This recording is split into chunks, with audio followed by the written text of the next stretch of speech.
कहानी की शुरुआत में हम 13 अक्टूबर 1972 का दिन देखते हैं। उरुग्वे की एक फेमस रग्बी टीम, जिसे ओल्ड क्रिश्चियंस क्लब के नाम से जाना जाता है, एक प्लेन में सवार होकर चिली के लिए रवाना होती है। ये ट्रिप उनके लिए बहुत स्पेशल होती है क्योंकि उन्हें वहां एक स्पेशल मैच खेलना होता है। टीम के ज्यादातर प्लेयर्स यंग है और उनमें से काफी लोगों ने कभी अपने देश से बाहर ट्रेवल नहीं किया है, इसलिए माहौल बहुत ही एक्साइटमेंट और खुशी से भरा हुआ है। उनके सपोर्ट के लिए कुछ फैमिली मेंबर्स और फ्रेंड्स भी उनके साथ इस सफर पर जा रहे होते हैं। प्लेन में हंसी मजाक चल रहा होता है और सभी लोग अपनी लाइफ के इस नए एडवेंचर को लेकर बहुत खुश होते हैं। जैसे ही प्लेन एंडीज माउंटेन्स के पास पहुंचता है, जो चिली और अर्जेंटीना को अलग करते हैं, वहां मौसम थोड़ा खराब होने लगता है। प्लेन हवा में तेजी से हिलने लगता है, जिससे पैसेंजर्स थोड़ा घबरा जाते हैं। एक पैसेंजर दूसरों को एक्सप्लेन करता है कि अर्जेंटीना से आने वाली वार्म विंड्स जब पहाड़ों की कोल्ड एयर से टकराती हैं, तो एक सक्शन इफेक्ट क्रिएट होता है, जिसके कारण टर्बुलेंस होती है। वो सबको काम करने की कोशिश करता है, लेकिन जल्द ही टर्बुलेंस बहुत ज्यादा बढ़ जाती है। अचानक प्लेन हवा में कुछ माइल्स नीचे की तरफ सिंक कर जाता है। पायलट्स पूरी ताकत लगाते हैं कि प्लेन को कंट्रोल में रखा जाए और उसे तूफानी हवाओं के बीच से निकाला जाए। प्लेन के अंदर का सीन बहुत कियोटिक हो जाता है। लोगों का सामान कॉरिडोर में गिरने लगता है और सब लोग अपनी सीट्स को कस के पकड़ लेते हैं। एक पल के लिए बादलों के बीच से सूरज दिखाई देता है, जिससे उन्हें लगता है शायद सब ठीक हो जाएगा, लेकिन अगले ही पल प्लेन नीचे गिरता है और सीधा माउंटेन की चोटी से टकरा जाता है। टक्कर इतनी जबरदस्त होती है कि प्लेन दो हिस्सों में टूट जाता है। प्लेन का टेल वाला हिस्सा अलग हो जाता है और हवा के दबाव से एक प्लेयर हवा में उड़ता हुआ प्लेन से बाहर गिर जाता है। प्लेन का फ्रंट पार्ट, जिसमें अभी भी पैसेंजर्स बैठे हैं, वो स्नो पर तेजी से फिसलता हुआ आगे बढ़ता है। आखिरकार वो हिस्सा स्नो के ढेर में जाकर रुकता है, लेकिन रुकने का इम्पैक्ट इतना तेज होता है कि अंदर की सीट्स एक दूसरे से टकराकर क्रश हो जाती हैं। इस क्रैश में कई लोग अपनी जान गंवा देते हैं और सीन बहुत ही हॉरिफिक और ग्रूसम होता है। अब यहाँ सीन कट होता है और हम क्रैश के तुरंत बाद का मंजर देखते हैं। जो लोग सर्वाइव कर गए हैं वो शॉक में हैं, लेकिन धीरे धीरे अपनी सीट से निकलने की कोशिश करते हैं ताकि फंसे हुए लोगों की मदद कर सकें। चारों तरफ खून और डेब्री फैला हुआ है। दो मेडिकल स्टूडेंट्स जो पैसेंजर्स में शामिल थे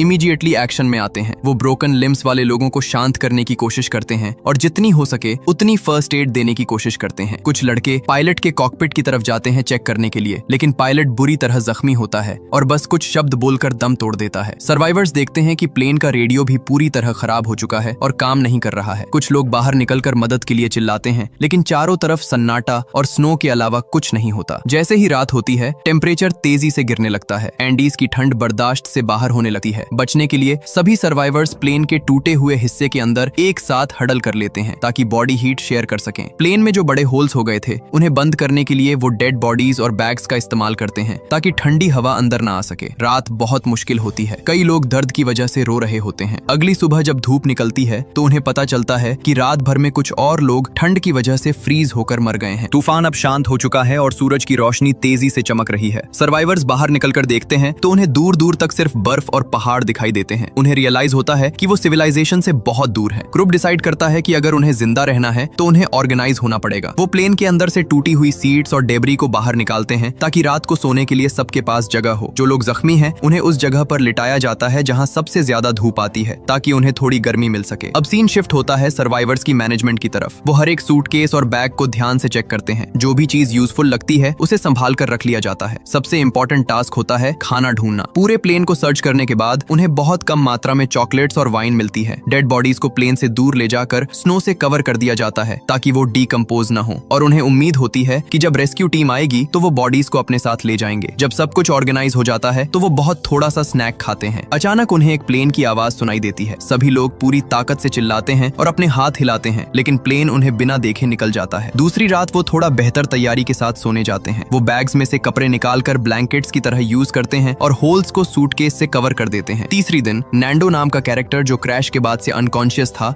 होश में आता है। बाकी लोग उसे एक्सप्लेन करते हैं कि क्या हुआ है। नैंडो की हालत बहुत खराब होती है, लेकिन वो किसी तरह अपनी बहन के पास जाता है जो खुद भी बहुत क्रिटिकल कंडीशन में होती है। जब नैंडो अपनी माँ के बारे में पूछता है तो उसे बताया जाता है कि वो क्रैश में मारी गई हैं। ये सुनकर नैंडो टूट जाता है और अपने पिता के बारे में सोचने लगता है जो उरुग्वे में अकेले होंगे। पानी की कमी को पूरा करने के लिए सर्वाइवर्स मेटल के टुकड़ों पर बर्फ रखकर उसे सूरज की गर्मी से मेल्ट करते हैं और पानी बनाते हैं। वो सूटकेस की मदद से स्नो पर एक बड़ा सा एक्स बनाते हैं, इस उम्मीद में कि ऊपर से गुजरने वाले प्लेन्स को ये सिग्नल दिख जाएगा। जब एक और प्लेन ऊपर से गुजरता है तो वो मिरर्स का यूज करके सूरज की रोशनी रिफ्लेक्ट करते हैं और चिल्लाते हैं। वो नोटिस करता है कि प्लेन के विंग्स थोड़ा टिल्ट हुए थे, जिससे उन्हें लगता है कि शायद पायलट ने उन्हें देख लिया है और वो वापस आएगा। लेकिन अगले दिन जब वो फिर से प्लेन की आवाज सुनते हैं तो वो बहुत दूर से आती है, जिसका मतलब था कि सर्च ऑपरेशन किसी और एरिया में चल रहा है और उन्हें ढूंढा नहीं गया है। इसके बाद सीन कट होता है और ग्रुप सर्वाइवल ऑप्शंस डिस्कस करने लगता है। उन्हें याद आता है कि प्लेन की बैटरीज टेल वाले हिस्से में थी जो टूटकर अलग गिर गया था। उन्हें लगता है कि अगर वो बैटरीज ढूंढ लें तो रेडियो चला सकते हैं। कुछ लोग मिरर्स और सीट्स के लेदर से चश्मे बनाते हैं ताकि स्नो ब्लाइंडनेस से बचा जा सके। 4 सर्वाइवर्स पहाड़ पर ऊपर की तरफ टेल ढूंढने निकलते हैं, लेकिन कुछ माइल्स ऊपर जाने के बाद उन्हें रियलाइज होता है कि क्रैश साइट इतनी गहराई और स्नो में है कि दूर से वो बिल्कुल दिखाई नहीं देती। इसका मतलब था कि रेस्क्यू प्लेन का उन्हें ढूंढ पाना ऑलमोस्ट नामुमकिन है। उसी वक्त मौसम बिगड़ने लगता है और बर्फ गिरने लगती है, तो वो चारों वापस प्लेन के पास आ जाते हैं। दिन बीतते जाते हैं और 1 हफ्ता गुजरने के बाद उनका राशन खत्म हो जाता है। उस एरिया में न तो कोई जानवर है और न ही कोई वेजिटेशन। भूख से परेशान होकर वो चट्टानों पर लगी हुई मॉस खाने की कोशिश करते हैं, लेकिन उसका टेस्ट बहुत ही खराब होता है। नैंडो, जो प्रैक्टिकल सोच रखता है, वो कहता है कि अगर जिंदा रहना है तो उन्हें डेड बॉडीज का मीट खाना पड़ेगा। इस बात पर ग्रुप में एक बड़ा आर्ग्यूमेंट शुरू हो जाता है। कुछ लोग कहते हैं कि ये पाप है और कुछ लोग मॉरल ग्राउंड्स पर मना कर देते हैं। कोई भी एग्रीमेंट नहीं हो पाता। वक्त गुजरता जाता है और भूख इतनी बढ़ जाती है कि लोग शू लेसेस और सिगरेट्स तक खाने लगते हैं। 8वें दिन नैंडो की बहन दम तोड़ देती है। ये एक और बड़ा झटका होता है। कोको नाम का एक सर्वाइवर अपने पेरेंट्स को एक लेटर लिखने लगता है जिसमें वो इस ट्रेजेडी को डिस्क्राइब करता है, लेकिन साथ ही उस जगह की ब्यूटी के बारे में भी लिखता है। अगले कुछ दिनों में और भी तूफान आते हैं और वो मुश्किल से प्लेन के अंदर छुपकर सर्वाइव करते हैं। 11वें डे तक आते आते ग्रुप का आधा हिस्सा इस सिचुएशन से हार मान लेता है और एक अनाउंसमेंट करता है। वो सब परमिशन देते हैं कि अगर वो मर जाएं तो बाकी लोग उनकी बॉडी को खाकर जिंदा रह सकते हैं। फिर कुछ लोग बाहर जाते हैं और ग्लास के टुकड़े से बॉडी से मीट काटना शुरू करते हैं ताकि खुद को फीड कर सकें। ये देखकर धीरे धीरे बाकी लोग भी अपना माइंड चेंज करते हैं और जिंदा रहने के लिए मीट खाने के लिए राजी हो जाते हैं, सिवाय 5 लोगों के जो अभी भी कैनिबलिज्म के खिलाफ होते हैं। अगले दिन वो एक प्रॉपर सिस्टम बनाते हैं। बॉडीज को स्नो में छुपा कर रखा जाता है और सिर्फ वही लोग कटिंग का काम करते हैं जो मेंटली थोड़ा स्ट्रांग है, ताकि बाकी लोगों को ये हॉरिफिक सीन न देखना पड़े। वो मीट के टुकड़ों को सूरज में रखकर थोड़ा वार्म और ड्राई करते हैं ताकि खाना आसान हो। सीन आगे बढ़ता है। उन्हें स्नो में दबा हुआ एक और सूटकेस मिलता है जिसमें एक पोर्टेबल रेडियो होता है। वो किसी तरह एक रफ एंटीना बनाते हैं और रेडियो ऑन करने में कामयाब हो जाते हैं, लेकिन जो खबर उन्हें सुनाई देती है वो उन्हें तोड़ कर रख देती है। न्यूज में बताया जाता है कि 66 सर्च मिशंस के बाद गवर्नमेंट ने उन्हें ढूंढने का काम बंद कर दिया है और अब उन्हें डेड मान लिया गया है। ये सुनते ही पूरा ग्रुप टूट जाता है। सबकी उम्मीद खत्म हो जाती है। इस परेशानी में जो लोग अब तक मीट खाने से मना कर रहे थे वो भी गिव अप कर देते हैं और ह्यूमन मीट खाना शुरू कर देते हैं। इसके बाद 3 लड़के डिसाइड करते हैं कि अब उन्हें खुद ही कुछ करना होगा। वो प्लेन की टेल ढूंढने के लिए फिर से निकलते हैं। रास्ते में उन्हें प्लेन का डेब्री और 5 बॉडीज मिलती हैं, जिसमें वो बंदा भी होता है जो क्रैश के वक्त उड़ गया था। चढ़ाई बहुत मुश्किल होती है। वो बार बार फिसलते हैं और ठंडी हवा सांस लेना मुश्किल कर देती है। रात को एक भयानक तूफान आता है और वो पहाड़ के साइड में एक साथ चिपक कर सोने की कोशिश करते हैं। सुबह वो स्नो से ढके हुए उठते हैं लेकिन जिंदा होते हैं। हालांकि उनमें से एक लड़का स्नो ब्लाइंडनेस की वजह से अंधा हो जाता है और बाकी 2 भी कमजोर पड़ जाते हैं। इसलिए वो प्लेन के डेब्री के एक टुकड़े पर बैठकर स्लाइड करते हुए वापस क्रैश साइट पर आ जाते हैं। इस ट्रॉमेटिक एक्सपीरियंस के बाद जो आखिरी बचा हुआ लड़का था जो मीट नहीं खा रहा था, वो भी रोते हुए खाना शुरू कर देता है। 17वें डे पर सीन शिफ्ट होता है। ग्रुप पिछले 5 दिनों से एक लगातार तूफान का सामना कर रहा है। वो प्लेन के अंदर बंद है और मूड लाइट करने के लिए एक दूसरे को कहानियां सुना रहे हैं। अचानक एक जोर की आवाज होती है और एक बड़ा बर्फ का तूफान पहाड़ से नीचे आता है और प्लेन को पूरी तरह स्नो से भर देता है। जो कुछ लोग ऊपर थे वो बच जाते हैं, लेकिन बाकी सब स्नो के नीचे दब जाते हैं। जो लोग ऊपर हैं वो पैनिक करते हैं और देखते हैं कि बाहर तूफान और तेज हो गया है। वो डेस्परेटली स्नो खोदना शुरू करते हैं ताकि नीचे दबे हुए पैसेंजर्स को बचा सकें। बहुत मेहनत और चीख पुकार के बाद वो ज्यादातर लोगों को बाहर निकाल लेते हैं, लेकिन एक औरत जो बहुत गहराई में दबी थी वो दम घुटने से मर जाती है। तभी उन्हें एक और अजीब आवाज सुनाई देती है और एक दूसरा बर्फ का तूफान आ जाता है। ये उन्हें फिर से दबा देता है और इस बार टीम कैप्टन समेत कुछ और लोग मारे जाते हैं। सर्वाइवर्स तुरंत स्नो में कुछ होल्स बनाते हैं ताकि सांस ले सकें। अब वो पूरी तरह स्नो के नीचे कैद हो चुके हैं। वो बस प्रे कर सकते हैं और फॉलिंग स्नो की आवाज सुन सकते हैं। जब उनमें थोड़ी एनर्जी आती है तो वो प्लेन के अंदर जगह बनाने के लिए 8 बॉडीज को एक कॉर्नर में मूव करते हैं। डे 18 पर उन्हें दबे हुए 2 दिन हो चुके हैं और भूख दर्दनाक होती जा रही है। उनके पास कोई चॉइस नहीं बचती और उन्हें बॉडीज से मीट लेना पड़ता है, लेकिन इस बार ये बहुत मुश्किल होता है क्योंकि वो प्लेन के अंदर बंद है और बॉडीज को छुपा नहीं सकते। उन्हें पता होता है कि वो किस दोस्त का मीट खा रहे हैं। इस सिचुएशन से नूमा नाम का कैरेक्टर इतना गुस्सा और फ्रस्ट्रेटेड हो जाता है कि वो पागलपन में स्नो को खोदना शुरू कर देता है। इस प्रोसेस में कांच से उसका पैर बुरी तरह कट जाता है, लेकिन वो रुकता नहीं है। डे 20 पर आखिरकार वो स्नो में एक होल बनाने में कामयाब हो जाता है जिससे बाकी सर्वाइवर्स बाहर निकल सकें। बाहर निकलकर वो राहत की सांस लेते हैं कि वो जिंदा है। ग्रुप फिर से प्लेन को स्नो से निकालने के काम में लग जाता है। नूमा देखता है कि उसके पैर का जख्म गहरा है, लेकिन ठंड की वजह से उसे दर्द महसूस नहीं हो रहा था, तो वो उसे इग्नोर कर देता है और काम करता रहता है। धीरे धीरे धूप निकलती है और वो प्लेन को स्नो से फ्री कर लेते हैं। डे 34 पर मौसम थोड़ा गर्म होने लगता है और बर्फ पिघलने की शुरुआत होती है। शुरुआत में जो 2 लोग जख्मी हुए थे, अब उनकी हालत बहुत खराब हो चुकी है। मेडिकल स्टूडेंट्स को पता चल जाता है कि अब कुछ नहीं किया जा सकता। कुछ ही घंटों में कोगो के लंग्स में फ्लूइड भर जाता है और CPR देने के बावजूद वो बच नहीं पाता। जब वो उसकी बॉडी को बाहर ले जाते हैं तो उन्हें वो लेटर मिलता है जो उसने लिखा था और वो उसे संभाल कर रख लेते हैं। डे 36 पर मौसम इतना साफ हो जाता है कि रोबर्टो, नैंडो, टिंटिन और नूमा एक नई सर्च एक्सपीडिशन पर जाने का फैसला करते हैं। इस बार वो एक्स्ट्रा कपड़े पहनते हैं। सफर शुरू होते ही नूमा को चक्कर आने लगते हैं और वो गिर जाता है। जब वो उसका पैर चेक करते हैं तो देखते हैं कि इन्फेक्शन पूरी तरह फैल चुका है। ग्रुप उसे वापस ले जाना चाहता है, लेकिन नूमा जिद करता है कि वो वापस अकेला चला जाएगा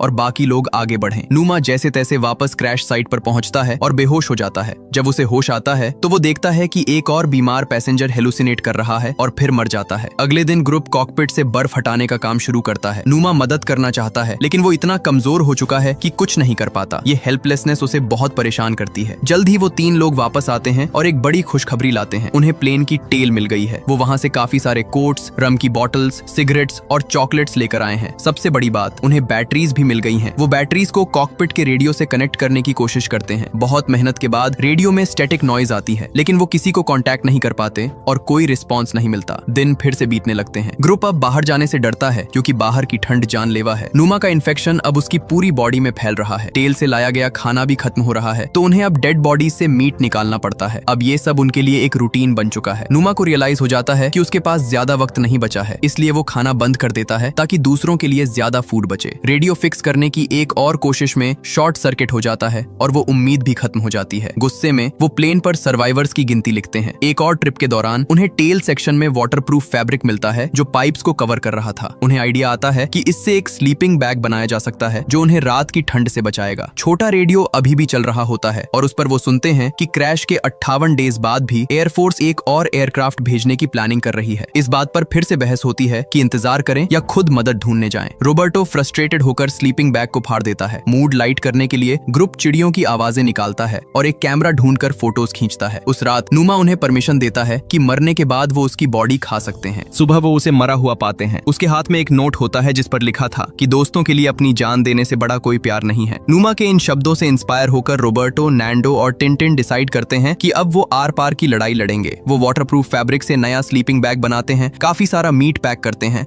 और वेस्ट की तरफ चढ़ाई शुरू करते हैं, इस उम्मीद में कि पहाड़ क्रॉस करके वो चिली पहुंच जाएंगे। रात को मौसम बहुत खराब हो जाता है तो वो स्नो में गड्ढा खोदते हैं और तीनों स्लीपिंग बैग के अंदर एक दूसरे से चिपक कर सो जाते हैं। ये स्लीपिंग बैग आइडिया काम कर जाता है और वो सुबह जिंदा उठते हैं। जब वो एक बहुत ऊंचे पहाड़ की चोटी पर पहुंचते हैं तो नजारा देखकर उनके होश उड़ जाते हैं। उन्हें लगा था कि पहाड़ के उस पार वैलीज होंगी, लेकिन वहां सिर्फ और सिर्फ मीलों तक पहाड़ ही पहाड़ थे। ये देखकर वो टूट जाते हैं और सोचते हैं कि वापस चले जाएं, क्योंकि इतने लंबे सफर के लिए उनके पास खाना नहीं है। तब टिंटिन वॉलंटियर करता है कि वो वापस चला जाएगा ताकि उसका हिस्से का खाना रोबर्टो और नैंडो यूज कर सकें और आगे बढ़ सकें। टिंटिन वापस स्लाइड करके चला जाता है और रोबर्टो और नैंडो आगे बढ़ते हैं। ये सफर बेहद लंबा और थका देने वाला होता है। कई दिनों की चढ़ाई और उतराई के बाद आखिरकार लैंडस्केप चेंज होने लगता है। स्नो कम होने लगती है और रॉकी जमीन दिखने लगती है। जब नैंडो का जूता टूट जाता है तो रोबर्टो कपड़े बांधकर उसे फिक्स करता है और वो रुकते नहीं है। एक शाम रोबर्टो थक कर गिर जाता है और उल्टी करने लगता है, लेकिन नैंडो उसे हिम्मत देता है और कहता है कि हम कर सकते हैं। सुबह वो फिर चलना शुरू करते हैं। उनकी मेहनत रंग लाती है जब उन्हें एक नदी मिलती है जिसमें फ्रेश पानी होता है और वहाँ उन्हें वेजिटेशन भी दिखाई देती है। अचानक नैंडो की नजर नदी के उस पार एक आदमी पर पड़ती है जो घोड़े पर बैठा उन्हें घूर रहा होता है। ये देखकर उन्हें अपनी आंखों पर यकीन नहीं होता। नदी का शोर बहुत ज्यादा होता है, इसलिए वो आदमी उनकी आवाज सुन नहीं पाता। नैंडो और रोबर्टो चिल्लाते हैं और हाथ हिलाते हैं। वो आदमी इशारा करता है और चला जाता है, लेकिन अगले दिन वापस आता है। वो नदी के उस पार से एक पत्थर के साथ कागज और पेंसिल बांधकर इनकी तरफ फेंकता है। नैंडो उस पेपर पर लिखता है कि वो उरुग्वेयन प्लेन क्रैश के सर्वाइवर्स हैं। उनके दोस्त पहाड़ों में जख्मी हैं और उन्हें मदद चाहिए। वो पेपर वापस आदमी की तरफ फेंकता है। वो आदमी, जिसका नाम सर्जियो होता है, मैसेज पढ़ते ही तुरंत मदद लाने के लिए निकल पड़ता है। जल्द ही ये खबर एयर रेस्क्यू सर्विस तक पहुंचती है और एक रेस्क्यू मिशन प्लान किया जाता है। सर्जियो वापस आता है और नैंडो और रोबर्टो को अपने कैबिन में ले जाता है, जहां उन्हें इतने दिनों बाद पहली बार ढंग का खाना मिलता है। कुछ ही देर में वहां रिपोर्टर्स की भीड़ लग जाती है जो उनसे अजीब सवाल पूछने लगते हैं। क्रैश साइट पर बचे हुए लोगों ने रेडियो पर यह खबर सुन ली होती है कि नैंडो और रोबर्टो मिल गए हैं। पूरा ग्रुप खुशी से झूम उठता है। वो अपने आप को साफ करते हैं, बाल बनाते हैं ताकि जब रेस्क्यूज आए तो वो प्रेजेंटेबल लगें। वो अपना सामान पैक करते हैं और प्लेन के कुछ टुकड़े भी निशानी के तौर पर रख लेते हैं। जल्द ही आसमान में हेलीकॉप्टर्स की आवाज गूंजती है। रेस्क्यू हेलीकॉप्टर्स में रोबर्टो और नैंडो भी होते हैं जो पायलट्स को गाइड कर रहे होते हैं कि क्रैश साइट कहाँ है। है। डे 71 पर आखिरकार वो घड़ी आ जाती है जिसका सबको इंतजार था। हेलीकॉप्टर्स लैंड करते हैं और सर्वाइवर्स खुशी के मारे रोने लगते हैं। एक बंदा पूरे रेस्क्यू ऑपरेशन को रिकॉर्ड करता है। सर्वाइवर्स जिद करते हैं कि वो अपने बैग्स साथ लेकर जाएंगे, भले ही जगह कम हो। टोटल 16 लोग जिंदा बचे थे। जब हेलीकॉप्टर्स शहर पहुंचते हैं तो उनकी फैमिलीज वहां पहले से इंतजार कर रही होती हैं। मिलन का सीन बहुत इमोशनल होता है। सर्वाइवर्स को हॉस्पिटल ले जाया जाता है जहां डॉक्टर्स रिपोर्टर्स को बाहर रखते हैं और उनका फुल चेकअप करते हैं। उनकी बॉडीज स्केलेटन्स जैसी हो चुकी होती हैं और वो मुश्किल से चल पा रहे होते हैं। हर सर्वाइवर को अपना बेड दिया जाता है, लेकिन उस रात वो अकेले सोने में डर महसूस करते हैं और ट्रॉमा की वजह से सब एक ग्रुप में हडल होकर सोते हैं, बिल्कुल वैसे ही जैसे वो पहाड़ पर सोते थे। मूवी के एंड में हम देखते हैं कि सर्वाइवर्स अपनी नॉर्मल लाइफ में वापस आने की कोशिश कर रहे हैं, लेकिन वो एक्सपीरियंस उन्हें हमेशा के लिए बदल चुका है। वो उन दोस्तों को याद करते हैं जिन्होंने अपनी जान दे दी ताकि बाकी लोग जिंदा रह सकें। इसी के साथ ये कहानी खत्म होती है। अगर आपको ये वीडियो पसंद आई हो तो प्लीज चैनल को सब्सक्राइब जरूर करें और बेल आइकन को भी प्रेस कर दें ताकि ऐसी और वीडियोस आप तक पहुंचती रहें। देखने के लिए धन्यवाद।